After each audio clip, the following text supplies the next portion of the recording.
আজকে মাসের ৫ তারিখ হয়ে গেল, এখনো পর্যন্ত অন্নপূর্ণা ভাণ্ডার বা বার্ধক্য ভাতা বা বিধবা ভাতা কারোরই টাকা ঢোকেনি। তাই এই অন্নপূর্ণারা এবং আমাদের এই সিনিয়র সিটিজেনরা, প্রতিবন্ধীরা, বিধবারা সবাই কিন্তু খুব অসন্তুষ্ট হয়ে আছেন এই সরকারের ওপরে। এবং আমি যখন ভিডিও করি বা শর্টস আপলোড করি ফেসবুকে, তখন কিন্তু অনেকে কমেন্ট করে যে এই সরকারের আর বেশি দিন নেই, বা এই ধরনের মন্তব্য উঠে আসে।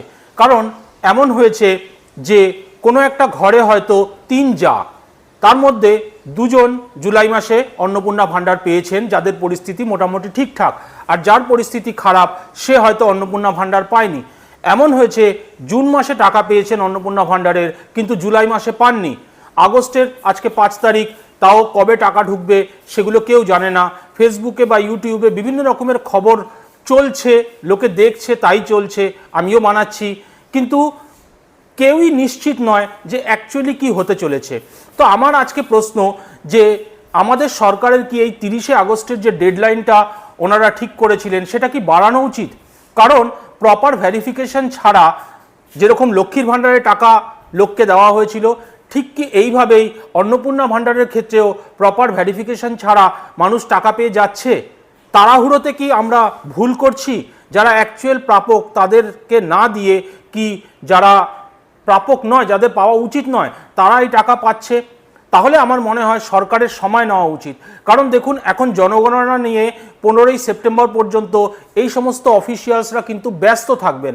তাহলে এই প্রপার ভেরিফিকেশনটা হবে কি করে?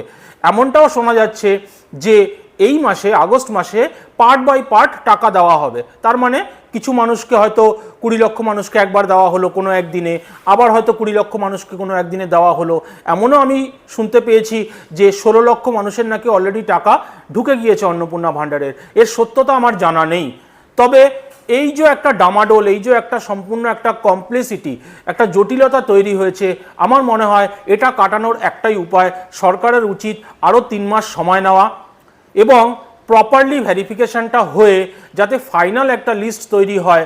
তার সংখ্যা কত হবে সেটা জানা নেই, কিন্তু একটা প্রপার লিস্ট যে হ্যাঁ এরাই অ্যাকচুয়াল পাওয়া উচিত, সেটা কি করলে ভালো হয়? আপনাদের কি মতামত যে এই যে 30শে আগস্টের ডেডলাইন, এটা বাড়ানো উচিত? যদি আপনাদের মনে হয় প্লিজ কমেন্ট সেকশনে জানান। কারণ সত্যি এটা খুব সেন্সিটিভ ইস্যু। কারণ আপনারা জানেন লক্ষ্মীর ভাণ্ডার যখন চালু হয়েছিল প্রায় 9 মাস সময় লেগেছিল প্রপার চালু হতে। মানে লোক অ্যাপ্লিকেশন করছে করছে করছে এইভাবে করতে করতে প্রায় 9 মাস অতিক্রম হয়ে যাওয়ার পরে তারপরে লক্ষ্মীর ভাণ্ডারের টাকা পাঠানো শুরু হয়, এবং তারপরে লোক আস্তে আস্তে বাড়তে থাকে, সবাই অ্যাপ্লাই করতে থাকে, এবং তারপরে গিয়ে সবার একটা মানে কন্টিনিউয়াস প্রসেস চলতে থাকে। তো এই অন্নপূর্ণা ভাণ্ডারের ক্ষেত্রেও তো তাই হবে। লোকের যেই 25 বছর হবে মানুষ, কোনো মহিলার, সে অ্যাপ্লাই করতে চাইবে, তাহলে এটাও তো একটা রোলিং প্রসেস, চলতেই থাকবে। তো আমার মনে হয় প্রথম যে লিস্টটা, সেই লিস্টটা ফাইনালাইজ করা এখন সরকারের কাছে খুব কঠিন কাজ।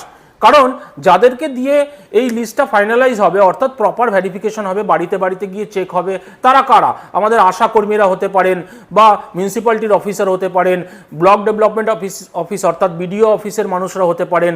তো একটা তো চেন সিস্টেম আছে যারা এই প্রসেসটা কমপ্লিট করবেন।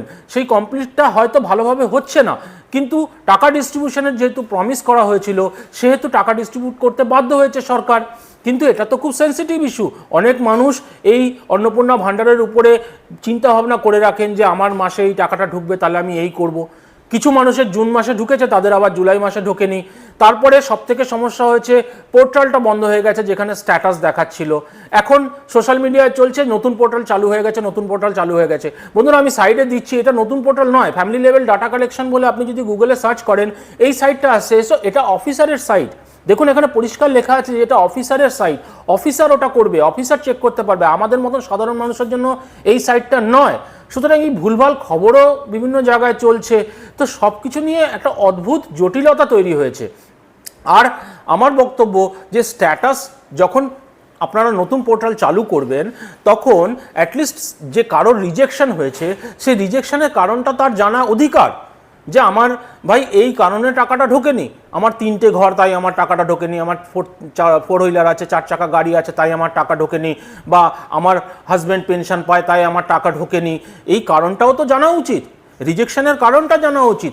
এই এনকোয়ারিতে কন্টিনিউয়াস 3 মাস হয়ে গেল, কোনো কোনো মানুষের এখনও এনকোয়ারিতে পড়ে আছে। তো এনকোয়ারি কবে শেষ হবে? সম্ভব কি এই 30শে আগস্টের মধ্যে শেষ করা? কারণ অফিসারদেরকে দিয়ে যে করানো হবে তারাই তো এখন ব্যস্ত জনগণনা নিয়ে, এটা নিয়ে ওটা নিয়ে, সরকারের বিভিন্ন প্রকল্প, তার মধ্যে আয়ুষ্মান ভারত এসে গেছে, তার মধ্যে পিঙ্ক কার্ড চালু হতে চলেছে, বাসে ফ্রি মহিলাদের যে সেবা সেটা চালু হতে চলেছে।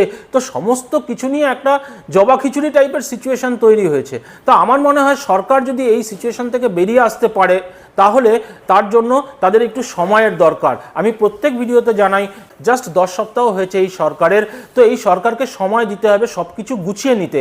আমরা যখন একটা ঘর থেকে আর একটা ঘরে ভাড়া যাই তখনও আমাদের সেট হতে 6 মাস লাগে। তো এই সরকার এতদিন পরে একটা পরিবর্তন হয়েছে, তো এই সরকারের তো সময় লাগবে। কমসে কম আগের সরকার 15 বছর রাজত্ব করেছে, এই সরকারকে আমাদেরকে 15 মাস দিতে হবে যে তারা যাতে সমস্ত কিছু গুছিয়ে উঠতে পারে।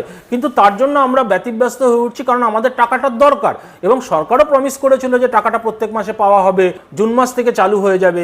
তারা চেষ্টা করেছেন, কিন্তু তার মধ্যে জটিলতা তৈরি হয়েছে। বিভিন্ন পৌরসভায় গিয়ে মহিলারা তারা অবরোধ করেছেন, তারা প্রতিবাদ করেছেন। তো এই জিনিসগুলোকে ঠিক করতে আমার মনে হয় একটাই উপায়, সেটা হচ্ছে সময়, এবং সময় নিয়ে প্রপার বাড়িতে বাড়িতে গিয়ে ভেরিফিকেশন করে ফাইনাল লিস্ট তৈরি করে তারপরে চালু করা। তার জন্য যদি এই 3 মাস বন্ধ থাকে আমার মনে হয় তাতে কোনো আপত্তি আপনাদের হওয়া উচিত নয়। কারণ যারা যারা ঠিকঠাক কন্ডিশনে আছে তারা পাচ্ছে, এদিকে যারা সত্যিকারের যাদের দরকার তারা পাচ্ছে না। তাহলে ভাই 3 মাস বন্ধ রাখুন, প্রপারভাবে করে যারা অ্যাকচুয়াল নিডি তাদেরকে দিন। কারণ শহরতলিতে এমন অনেক মানুষ আছেন যে যাদের রোজগার ঠিকঠাক আছে বা তাদের কন্ডিশন ভালো, তারা অন্নপূর্ণা ভাণ্ডার পেয়ে যাচ্ছেন, যেমন লক্ষ্মীর ভাণ্ডারের ক্ষেত্রে হয়েছিল। তাহলে আমার মনে হয় একটাই উপায়, এই 30শে আগস্টের যে ডেডলাইন এটাকে বাড়িয়ে আরও 3 মাস করা, বা দরকার হলে আরও বেশি বাড়ানো, এবং বাড়িয়ে প্রপার লিস্ট তৈরি করে তারপরে সিস্টেমটাকে চালু করা, নাকি এই হড়বড়ি করে এই একটা সেন্সিটিভ ইস্যুকে আরও বাড়াওয়া দেওয়া। কারণ এতে মনে করুন কিছু মানুষ যে রুষ্ট হয়ে থাকছেন তার এফেক্ট হবে, আর যারা বিরোধীরা আছেন তারাও এই জিনিসটাকে ইস্যু করতে পারেন। অবশ্য সরকারের তরফ থেকে চেষ্টা করা হচ্ছে যে মানুষের মধ্যে যাতে ভুল ভ্রান্তি না তৈরি হয় যে এই সরকার টাকা দেবে না বা এই ওই, সেই জিনিসগুলো যাতে না তৈরি হয় তার জন্য সরকার চেষ্টা করে যাচ্ছেন। তবে আমার মনে হয় একটাই উপায়, সময় বাড়িয়ে প্রপার ভেরিফিকেশান। বন্ধুরা, আপনাদের মতামত আপনারা কমেন্ট সেকশনে জানান। ভালো লাগলে একটা লাইক করুন এবং সঙ্গে থাকুন, সাবস্ক্রাইব করুন। দেখা হবে পরের কাজের ভিডিওতে। সবাই সুস্থ থাকবেন, ভালো থাকবেন। জয় হিন্দ, জয় ভারত।